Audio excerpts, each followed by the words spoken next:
Assalamualaikum everyone. In today's video you are going to study The Wasteland by T.S. Eliot, जो सबसे ज़्यादा important poem है modern English literature का।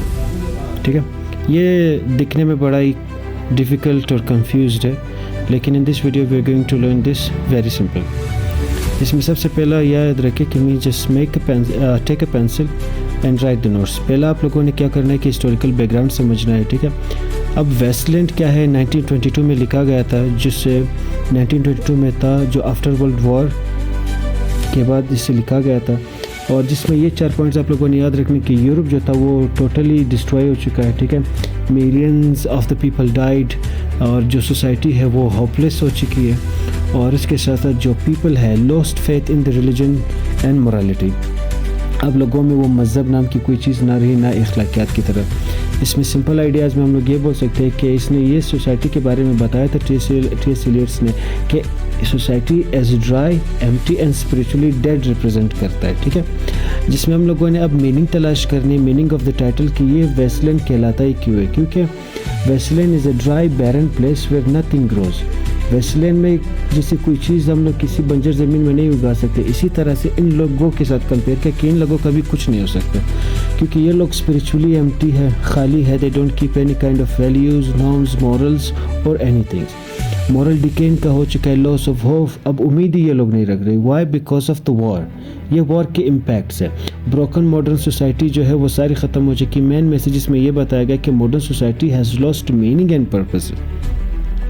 अब structure of the poem इसने जो बनाया है वो क्या है? द पोएम हैज़ 5 सेक्शन, जिसमें पहला है the burial of the dead.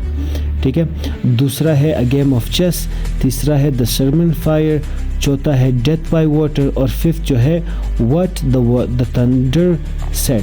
अब जिसमें सबसे पहला है the burial of the dead. अब इसमें इसने मेन फोकस ये किया कि डेथ तो हर हाल में आएगी, और लोगों का खौफ डेथ के लिए क्या है ये इसने प्रेजेंट किया, और स्पेशली एम्प्टीनेस इन्होंने बता दी कि April is the cruellest month, जिसकी सबसे फेमस लाइन है जो सबसे पहले है।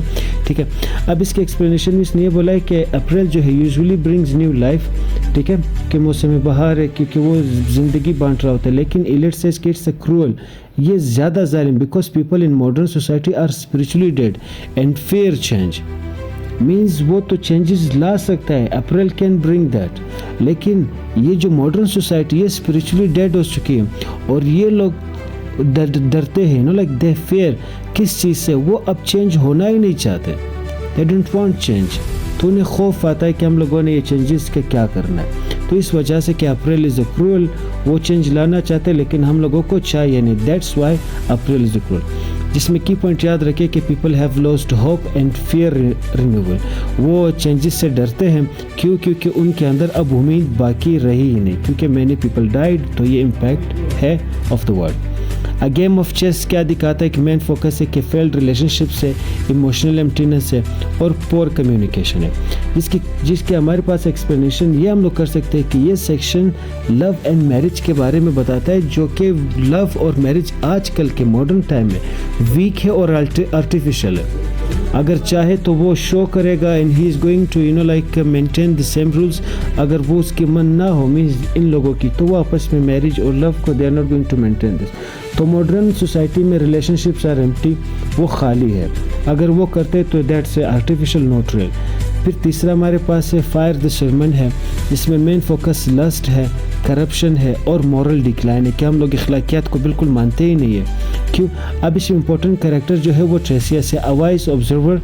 ठीक है, जिसको माना जाता है कि ब्लाइंड प्रॉफिट, जो हर चीज़ को ऑब्जर्व करे, स्पेशली हम सबको कि हम लोग किस तरह की ज़िंदगियाँ जी रहे।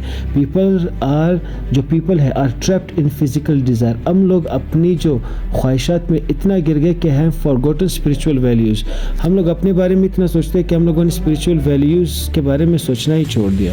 सो दैट्स वाई तो वो जो ट्रेसियस है वो सारी ये चीज़ें ऑब्जर्व कर रहा है कि हम लोगों में जो अपनी पर्सनल लस्ट है वो सबसे ज़्यादा है। So just because of that, और अपनी करप्शन की वजह से, अपने फ़ायदे की वजह से कि we don't think about the others. चौथा हमारे पास डेथ बाय वाटर है, जिसकी मेन फोकस डेथ और ह्यूमन वीकनेस है। जिसकी इजी एक्सप्लेनेशन ये आप लोग याद रखें कि ये हमें ये याद दिलाता है कि डेथ कम्स टू एवरीवन, मौत तो खामा खाएगी, लेकिन अब मटेरियल सक्सेस इज़ टेम्पररी। इस जो दुनिया में जितनी भी हम लोग सक्सेसफुल हो, जितनी भी गाड़ी, बैलेंस, बंगला हो, ये तो एक दिन ख़त्म हो जाना है। So this is a very nice belief that can be like we can affiliate this with the Islam और एनी अदर रिलीजन्स। ठीक है, मौत तो सबको आनी है, तो दुनिया इधर ही रहने वाली है। ठीक है, पांचवा हमारे पास एक थंडर है, व्हाट द थंडर सेड, जिसमें main focus hope, spiritual rebirth and salvation है। निजात हासिल करना is the best way out.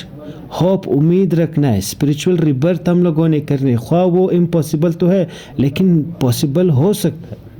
अब थंडर मैसेज करता है कि give, sympathise and control yourself. तुम लोगों ने गिव करना है, किस चीज़ को गिव करना है, means give to yourself a kind of spiritual rebirth.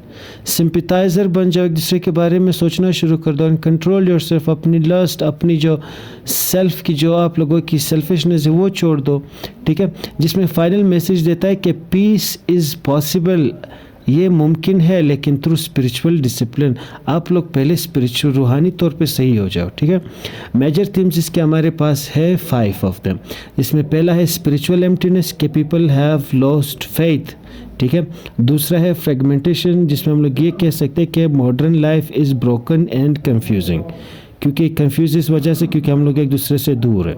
ठीक है, मॉरल डीके है, सोसाइटी इज़ करप्ट, नॉर्म अखलाकियात की जो दजिया उड़ चुकी है।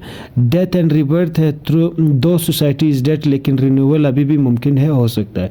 Search for piece. ठीक है, पांचवा हमारे पास इसकी जो मेन थीम है वो ये कहती है कि इलियट जो है ऑफर्स करता है होप थ्रू स्पिरिचुअलिटी, कि स्पिरिचुअलिटी से ही ये सब कुछ हो सकता है।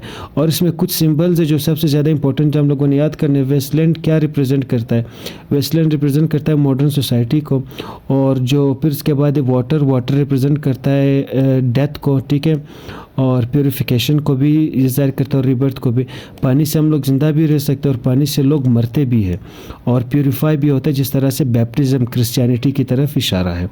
थंडर रिप्रेजेंट करता है डिवाइन विजडम को, कि एक इशारा होता है लोगों को अवेयर करने के बारे में about the destructions of the upcoming times. Unreal city represents modern urban life.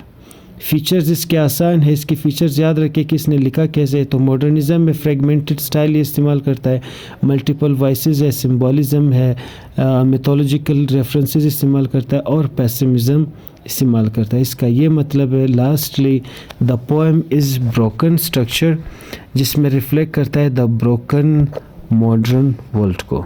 Thank you so much. I hope कि आप लोगों के लिए अब थोड़ा बहुत समझ आ चुका होगा।